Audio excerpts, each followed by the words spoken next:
하나님의 말씀은 누가복음 7장 36절에서 50절까지의 말씀을 교독을 합니다. 누가복음 7장 36절에서 50절까지의 말씀입니다. 신약 성경 102쪽 혹은 103쪽에 있습니다.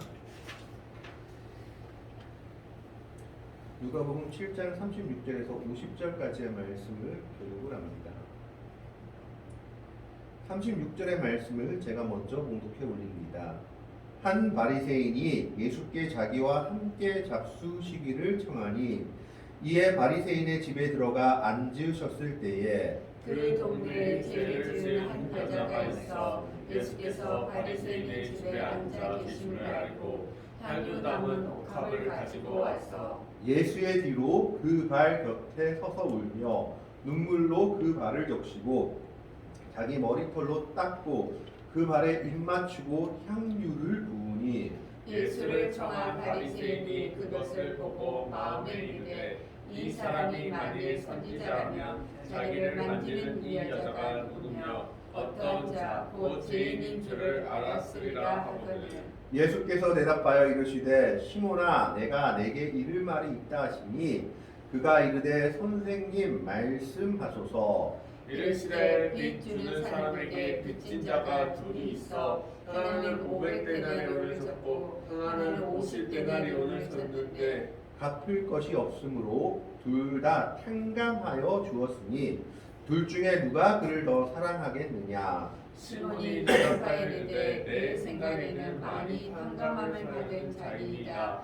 이르시되 내 판단이 옳다 하시고 그 여자를 돌아보시며 시몬에게 이르시되 이 여자를 보느냐.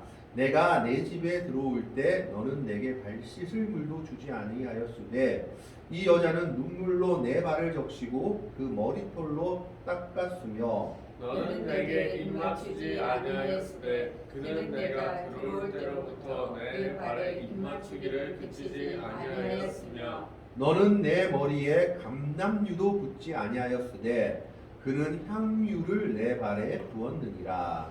그러므로 내가 내게 말하노니 그의 많은 죄가 사하여졌도다. 이는 그의 사랑함이 많음이라. 사함을 받은 일이 적은 자는 적게 사랑하느니라. 이에 여자에게 이르시되 내 죄 사함을 받았느니라 하시니 함께 앉아 있는 자들이 속으로 말하되 네가 누구에게 죄도 사하는가 하더라. 50절의 말씀을 함께 읽겠습니다. 예수께서 여자에게 이르시되 내 믿음이 너를 구원하였으니 평안히 가라 하시니라. 아멘. 예, 이 향유를 부은 여인에 관해서는 사복음서에 다 나와 있습니다. 마태복음에도 마가복음에도 누가복음에도 요한복음에도 나와 있지만 특별히 이 누가복음만은 다른 세 복음과는 다른 사건으로 학자들은 보고 있습니다. 마태복음 26장 6절부터 13절까지, 마가복음 14장 3절부터 9절까지는 베다니에서 일어난 일로 장소가 다르고, 그리고 바리새인이 아니라 나병 환자 시몬의 집에 예수님이 초청받은 곳으로 기록되어 있습니다. 또 그럴 뿐만 아니라 향유를 이 여인이 어디에 부었느냐, 예수님의 머리에 부었다라고 기록이 되어 있습니다. 똑같은 사건이 요한복음 12장 1절부터 8절까지 기록되어 있는데 이때는 누가 향유를 부었는지 기록이 남아 있습니다. 바로 나사로의 동생이었던 마리아가 예수님의 발에 향유를 붓고 그의 머리털로 발을 닦았다라고 기록되어 있고 그 값이 상당했다라고 되어 있습니다. 이 향유의 값이 300데나리온이다라고 되어 있는 것은 마가복음 14장의 내용입니다. 300데나리온입니다. 그래서 마태복음, 마가복음, 요한복음에 있는 내용은 성경에도 그렇게 나와 있고 학자들도 다 공통적으로 똑같은 사건이다라고 의견의 일치를 봅니다. 그런데 오늘 본문의 누가복음만은 이 사건과는 다른 별개의 다른 사건으로 해석을 합니다. 이런 비슷한 일이 두 번 있었다라는 겁니다. 왜냐하면 누가복음은 장소도 다르고 예수님을 초청한 사람도 다르고 모든 모양새들이 많이 다르기 때문에 이 누가복음에 나온 이 향유를 부은 여인은 마태, 마가, 요한복음에 나온 사건들과 전혀 별개의 다른 사건으로 해석을 합니다. 첫 번째로 예수님을 초청한 사람이 다릅니다. 마태복음과 마가복음에는 대단히 문둥병자 시몬이 예수님을 초청했다라고 기록이 되어 있는데 오늘 누가복음에는 한 바리새인이 예수님을 초청했다라고 기록하고 있습니다. 이 사람의 이름이 무엇인지 나와 있진 않지만 나중에 예수님의 말씀으로 봐서 이 사람의 이름이 시몬이었습니다. 예수님이 그를 시몬이라고 부르는 것을 봐서 바리새인 시몬이 예수님을 자기의 집으로 초청했다라는 것을 알 수 있습니다. 이 당시 바리새인들과 예수님은 아주 좋지 않은 관계였습니다. 예수님은 바리새인을 향해서 독사의 자식들이다, 지옥에 갈 사람들이다라고 얘기해서 바리새인들은 어떻게 해서라도 예수님을 율법적으로 약점을 잡기 위해서 여러 가지 질문을 던지고 해서 바리새인과는 아주 좋지 않은 관계였기 때문에 이 바리새인은 예수님을 자기 집에 초청했다라는 이 사실 하나만으로도 내가 다른 바리새인들보단 좀 다르지 하고 내세울 수 있었던 겁니다. 내가 그래도 좀 더 넓은 마음으로 이 예수님까지 내 집에 초청해서 잔치를 베푼다라고 하는 마음이 있었던 것 같습니다. 그래서 많은 사람들을 초대하며 예수님을 같이 초대한 겁니다. 36절의 말씀에 보면 한 바리새인이 예수께 자기와 함께 잡수시기를 청하니 이에 바리새인의 집에 들어가 앉으셨을 때에 잔치를 연 것으로 보여집니다. 그런데 이 바리새인 집에 모든 사람들이 죄인이라고 알고 있는 한 여자가 들어오게 됩니다. 37절의 말씀에 보면 그 동네에 죄를 지은 한 여자가 있어 예수께서 바리새인의 집에 앉아 계심을 알고 향유 담은 옥합을 가지고 와서 이 여자가 어떤 죄를 지었는지에 대해서는 성경은 명확하게 말하고 있지는 않습니다. 그러나 정확한 것은 그 동네 모든 사람들이 죄인이라는 것을 알고 있을 정도로 죄를 지은 여인이었다라는 겁니다. 명확한 죄인인 여인이었습니다. 율법적으로 아마 방탕한 여인이었거나 이 남자 저 남자와 같이 몸을 썩는 그런 여자였거나 아니면 자기의 몸을 파는 창기 둘 중에 한 명이었던 것으로 추측이 됩니다. 그런데 성경학자들은 창기 쪽에 더 무게를 두고 있는 것은 이 여자가 가지고 온 향유 때문에 그렇습니다. 이 여자가 예수님께 나올 때 향유 담은 옥합을 가지고 왔다라고 기록하고 있는데 이 향유는 그 당시 매춘부 창녀들이 자기 몸을 바르는, 자기 몸을 좀 아름답게 하고 향기 나기 위해서 쓰는 도구였다고 합니다. 그렇기 때문에 이 여인은 그저 자기의 몸에 바르던 그 도구를 가지고 예수님 앞에 나왔다라는 겁니다. 그런데 재미있는 것은 아니 바리새인이라면 율법적으로 아주 엄격한 사람들 중에 한 명인데 어떻게 이 여인이 바리새인의 집에 들어올 수 있었냐라는 겁니다. 뿐만 아니라 이 여인은 그 동네 모든 사람들이 죄인인 줄 알고 있었던 여인이었습니다. 심지어 창녀라고 생각한다면 아니 이 창녀가 어떻게 바리새인의 집에 들어갈 수 있었을까 하는 의문이 생깁니다. 이것은 이 당시 유대의 관습이 우리나라의 관습과 비슷했다라고 하는데 우리나라도 옛날에 마을에서 잔치를 벌이면 마을에서 가난한 사람들이나 힘든 사람들을 초청해서 일을 시키고 돈을 주고 또 대문을 열어서 모든 사람들이 들어와서 그 음식을 나눠 먹도록 마을 잔치를 벌였다고 합니다. 근데 이 당시 유대도 마찬가지였다라는 거죠. 이 바리새인이 잔치를 벌였다면 마을의 모든 사람들, 많은 사람들이 이 잔치에 참여할 수 있도록 문을 열어두었을 거라는 겁니다. 그래서 잔치에 참여하기를 원하는 사람은 누구든지 이 바리새인의 집에 들어올 수 있었다라는 겁니다. 평소라면 힘들었겠지만 예수님을 초청해가지고 잔치를 벌였기 때문에 가능했던 일이다라고 생각을 합니다.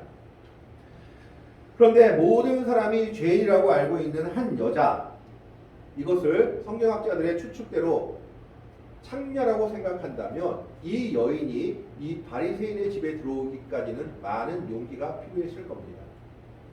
왜냐하면 이 바리새인의 집에 들어가자마자 이 여인에 대한 따가운 시선과 좋지 못한 감정들이 사람들에게서 터져나올 것이 분명했기 때문입니다. 죄를 지은 여인이 바리새인의 잔칫자리에 간다라는 것은 웬만한 용기를 가지고는 엄두도 내지 못할 일이었습니다. 자기의 모든 것을 다 버리고 오로지 예수님만을 한번 보고 싶다는 일념하에 나간 것으로 보입니다. 그래서 어떤 것을 가지고 나아갔느냐? 37절의 말씀에 보면 37절을 한번 보겠습니다. 그 동네에 죄를 지은 한 여자가 있어 예수께서 바리새인의 집에 앉아 계심을 알고 예수의 소문을 들은 겁니다. 향유 담은 옥합을 가지고 와서 이 여인에게 지금 가지고 나갈 게 이거 하나밖에 없는 겁니다. 자신에게 뭐 다른 게 있는 것이 아니라 이 여인이 만약 매춘부라고 한다면 자기 몸을 단정했던 이 향유 하나밖에는 예수님께 드릴 것이 없었던 겁니다. 그래서 그것을 가지고 예수님 앞에 나옵니다. 그러면서 이 여인이 어떻게 행동하느냐? 38절의 말씀에 보면 예수의 뒤로 그 발 곁에 서서, 감히 예수님 앞으로 나오지도 못하고 예수님의 뒤로 와서 그 발 곁에 서서 울며, 이게 말이 이상하죠. 아니 예수님 뒤에 섰는데 왜 발 곁에 섰을까? 이 당시 유대인들의 식사 관습은 우리처럼 앉아서 식사하는 게 아니라 왼쪽인가 오른쪽으로 비스듬하게 누워서, 영화에서 보면 누워서 한 손으로 먹는 그런 식사 관습이었다고 합니다. 그러니까 비스듬하게 누워 있는데 예수님이 그 뒤에 여인이 서서 발꿈치 뒤에 서 있는 겁니다. 이 여인은 차마 예수님 앞으로 나오지도 못하고 그 발 뒤로 가서 그 발 끝에서 울면서 어떻게 합니까? 눈물로 그 발을 적시고 자기 머리털로 닦고 그 발에 입 맞추고 향유를 부으니, 이것이 그 당시로서는 상당히 파격적인 행위였다고 합니다. 우리가 매일 들어서 알다시피 발을 닦는 것은 하인들이 하는 일이었습니다. 유대지방은 모래바람이 많이 날리기 때문에 항상 들어가기 전에 손발을 씻고 그 집에 들어가야만 했습니다. 그러면 그 발을 누가 닦아줬느냐? 하인들이 닦아줬는데 이 하인들 중에서도 가장 급이 낮은 계급의 하인이 발을 닦는 일을 했다라고 합니다. 그만큼 발 닦는 일이라는 것은 가장 천한 자가 하는 일 중에 하나였던 겁니다. 그런데 이 여인은 차마 예수님 앞에도 못 가고 뒤로 와서 그 발 곁에 서서 울면서 눈물로 그 발을 적시고 그 발을 눈물로 적신 발을 자기 머리털로 닦는 겁니다. 머리털로 닦았다라고 했을 때 이 머리털로 닦았다라는 말은 자기 머리를 풀어 헤쳤다라는 말이 됩니다. 지금도 중동 지방에는 히잡을 쓰고 다녀야 되지, 히잡을 쓰지 않으면 큰 봉변을 당한다고 하죠, 여인들이. 그래서 이란에서 히잡 살인 때문에 큰 데모가 일어나고 이것이 아직까지 이어진 일도 보여집니다. 마찬가지로 예수님 당시에도 고린도전서에 바울이 말한 것처럼 여인이 머리를 쓰지 않고 교회 와서 예배하거나 기도하면 하나님을 욕되게 하는 것이다. 차라리 긴 머리가 있으면 그건 좀 괜찮은데 그렇지 않으면 안 된다라고 얘기하는 것이 나오죠. 그래서 머리를 풀어 헤쳤다라는 것은 이 당시 무슨 뜻이냐? 나는 해픈 여자예요, 부도덕한 여자예요 라고 자기 광고를 하는 거나 마찬가지였다라는 겁니다.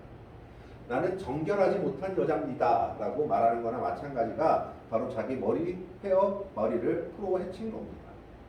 그런데 이 여인은 그런 것에 상관없이 자기 머리를 풀어 헤쳐가지고 예수님의 발을 닦습니다. 그리고 심지어 그 발에 입 맞추었다라고 기록되어 있죠. 여기서 입 맞추고의 원어의 뜻을 보면 나중에 예수님께서 말씀하신 것처럼 한 번 입 맞춘 게 아니라 계속해서 입 맞추었다는 겁니다.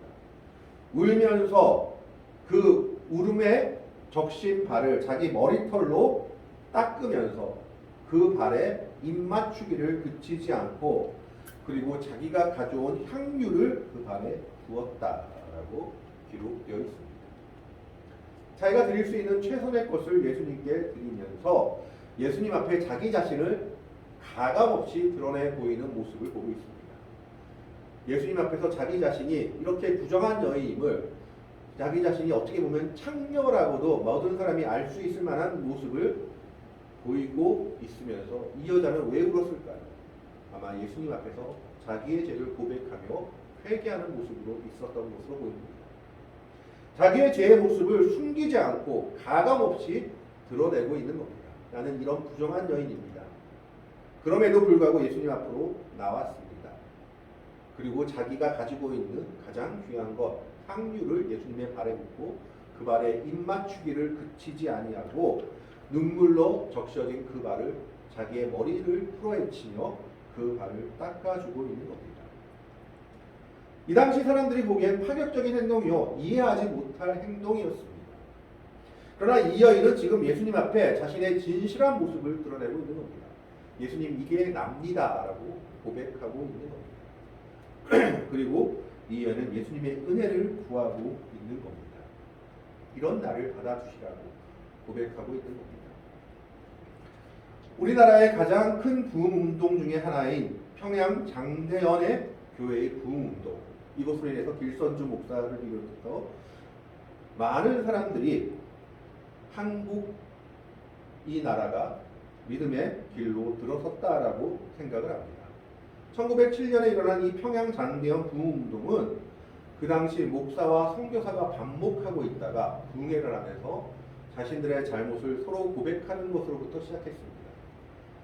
평양 장대연 교회 목사와 선교사가 우리가 서로를 미워했습니다라고 하나님 앞에 솔직하게 고백하자마자 죄 회개의 고백의 역사가 일어났는데 그 당시 장로였던 사람이 나와서 내가 첩 제도를 버리지 못하고 계속해서 첩을 데리고 있었습니다. 집사라는 사람은 나와서 내가 누구를 속여서 얼마를 사기를 쳤습니다. 이런 자기 고백이 일주일 이상 그 교회에서 부흥의 역사로 일어나고 나서 장대연 교회에서 일어난 이 부흥 집회가 온 땅으로 번져나갔다라고 한국 교회 역사는 기록하고 있습니다. 바로 그런 모습으로 지금 이 여인은 예수님 앞에 서고 있는 겁니다. 예수님, 나는 이런 사람입니다. 이런 나를 받아주시라고 회개하고 있는 모습인 겁니다. 그러나 아무도 이 여인의 마음을 알지 못했습니다. 심지어 바리새인은 이렇게 얘기합니다. 39절에 보면 예수를 청한 바리새인이 그것을 보고 마음에 이르되 이 사람이 만일 선지자라면 자기를 만지는 이 여자가 누구며 어떠한 자 곧 죄인인 줄 알았으리라 하거늘. 이 바리새인 시몬은 예수님을 자기 집에 초청하기는 했지만 예수님을 온전히 믿었던 것 같지는 않습니다. 하나님의 아들로 믿었던 것이 아니라 그저 자기 이미지를 위해서 아니면 자기가 이만큼 깨어있는 사람이고 열린 사람이다라는 것을 보여주기 위해서 예수님을 초청했던 것 같습니다.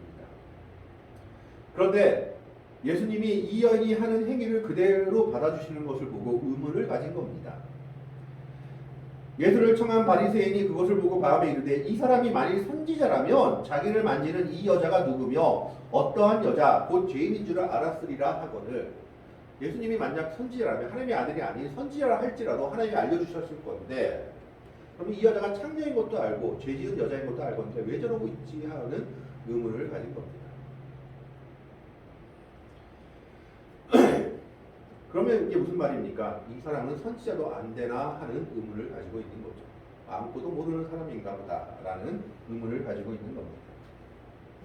바리새인은 온전히 예수님을 믿지 못하였고 마음에 받아들이지 못했던 겁니다. 예수님을 초청하긴 했지만 예수님을 자기의 구세주로 또 하나님의 아들로 믿을 수는 없었습니다. 심지어 선지자라는 것에까지도 의구심을 가졌던 겁니다. 이때 예수님께서 한 가지 질문을 하십니다. 40절 말씀에 보면 예수께서 대답하여 이르시되 시몬아 내가 내게 이를 말이 있다 하시니 그가 이르되 선생님 말씀하소서. 아직까지는 랍비라는 호칭에서 벗어나지 않습니다.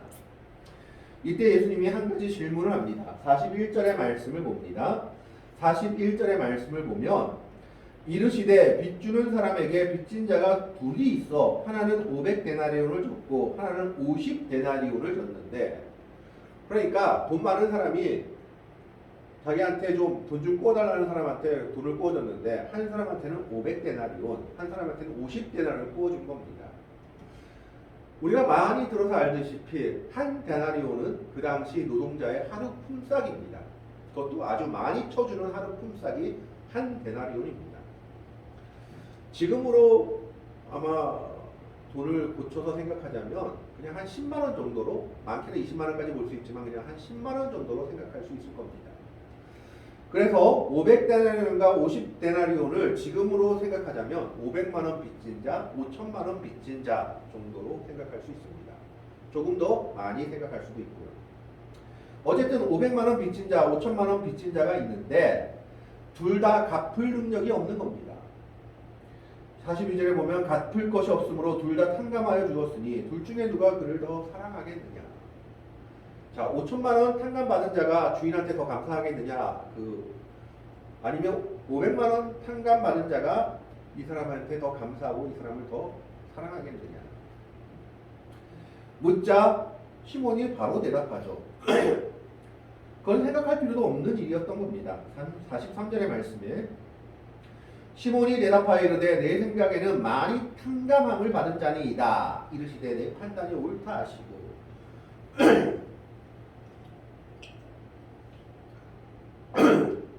죄송합니다.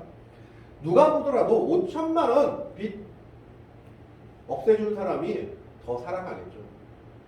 그래서 시몬이 그렇게 대답하는 겁니다. 500데나리온 빚진 자, 더 많이 빚을 없애준 자가 주인을 더 사랑하겠죠. 그러자 예수님이 네 말이 옳다 하시면서 시몬과 이 여인을 비교하시기 시작합니다. 48절부터 이렇게 나옵니다.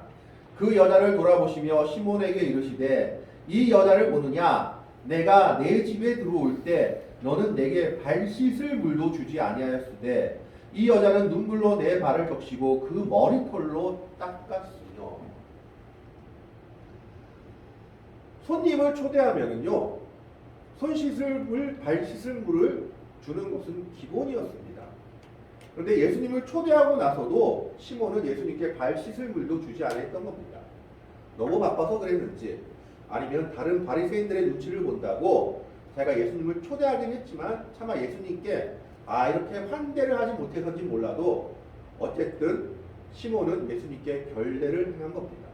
초대는 했지만 예수님을 온전히 반기지 못했던 모습을 보여주고 있는 거죠. 그러나 이 여인은 눈물로서 예수님의 발을 닦아주었고 심지어 자기의 가장 치부였던 머리카락을 풀어서 그 머리카락으로 그 발을 닦는 것을 마다하지 않았던 겁니다.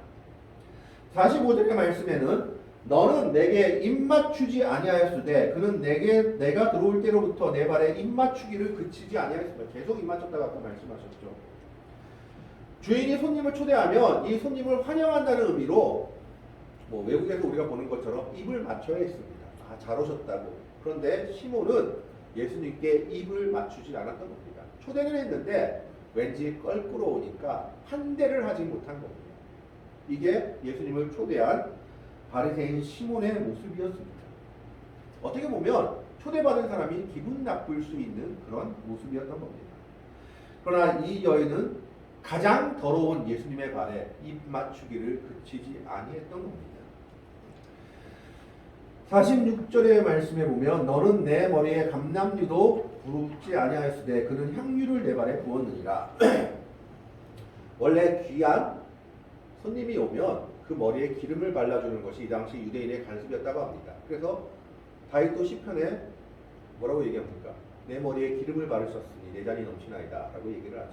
이게 유대인의 관습이었던 겁니다. 그런데 이 바리새인 시몬은 예수님을 초대해놓고 차마 내가 너무 환영한다는 티를 못 내니까 물도 주지 않아요. 발 씻을 물도 주지 않아요. 입도 맞추지 않아요. 그리고 이 사람 귀한 손님이다 라고 해서 기름 주는 건 생각도 안 했던 겁니다. 머리에 기름을 주지도 않았던 겁니다. 근데 이 여인은 자기의 가장 갖고 있었던 향유를 머리가 아니라 그 발에 부었습니다. 왜 발에 부었는지는 나와 있지 않지만 아마 자기가 향유로서 몸을 단장하는 이 향유를 감히 예수님 머리에는 부을 수 없다라고 생각했는지도 모르겠습니다. 그래서 그 발에 부어서 예수님을 온전하게 한 것입니다. 시몬의 행동과 이 여인의 행동이 하나하나 대조되고 있습니다. 발 씻을 물도 주지 아니한 바리새인 시몬. 그러나 눈물로 회개하며 예수님의 발을 적시고 머리털로 닦은 자기의 치부를 온전하게 드러내며 그 머리털로 예수님의 발을 닦은 여인. 예수님께 입맞추지 아니한 시몬. 그러나 그 많은 사람들이 가장 더럽다고 여기는 그 발에 입맞추기를 그치지 아니한 여인. 예수님의 머리에 기름도 주지 아니한 시몬. 그러나 자기가 가지고 있던 가장 귀한 향유를 어떻게 보면 차마 머리에 바르지 못하고 그 발에 아낌없이 부어드린 이 여인의 모습을 통해서 누가 나를 더 사랑하느냐라고 예수님은 시몬에게 물어보고 계신 겁니다. 그리고 이렇게 얘기합니다. 47절에 이러므로 내가 내게 말하노니 그의 많은 죄가 사하였도다. 이는 그의 사랑함이 많음이라. 사함을 받은 일이 적은 자는 적게 사랑하느니라. 무슨 말입니까? 이 부정한 여인의 죄가 예수님에 대한 이 고백과 사랑으로 말미암아 해결되었다라는 겁니다. 죄의 문제는 행위에 있는 것이 아니라 믿음에 있다라는 것을 보여주고 있는 겁니다. 이 여인은 자기 자신을 그대로 드러내며 예수님께 자기 것을 최선을 다해서 예수님을 경배하고 있는 모습입니다. 눈물 흘리며 그 발을 자기 머리털로 닦으며 향유를 그 발에 아낌없이 부어드렸습니다. 그렇기 때문에 이 여인의 많은 죄가 이 믿음의 모습으로 인해서 사라졌다라는 것입니다. 이는 그의 사랑함이 많음이라. 사함을 받은 일이 적은 자는 적게 사랑하느니라. 사도 바울도 그렇게 고백했습니다. 내가 죄인 중에 괴순이라. 자기가 얼마나 예수님 앞에 큰 죄인인지 알수록 우리는 예수님을 더 사랑할 수밖에 없는 겁니다. 그러나 자기가 의인이면 의인일수록 우리는 예수님을 조금 더 적게 사랑할 수밖에 없죠. 오늘 바리새인 시몬은 예수님을 자기 집에 초청하기는 했지만 예수님에 대한 자기의 진심을 보여주지 못했습니다. 발 씻을 물도 주지 아니했고 머리에 기름도 바르지 아니했고 심지어 기본적인 인사인 입맞춤도 하지 아니했습니다. 초청한 곳으로 나는 내 할 일을 다 했다라고 생각했던 겁니다. 예수님은 그 부분을 지적하고 있습니다. 이 여인이 예수님 앞에 나오기까지는 많은 용기가 필요했을 겁니다.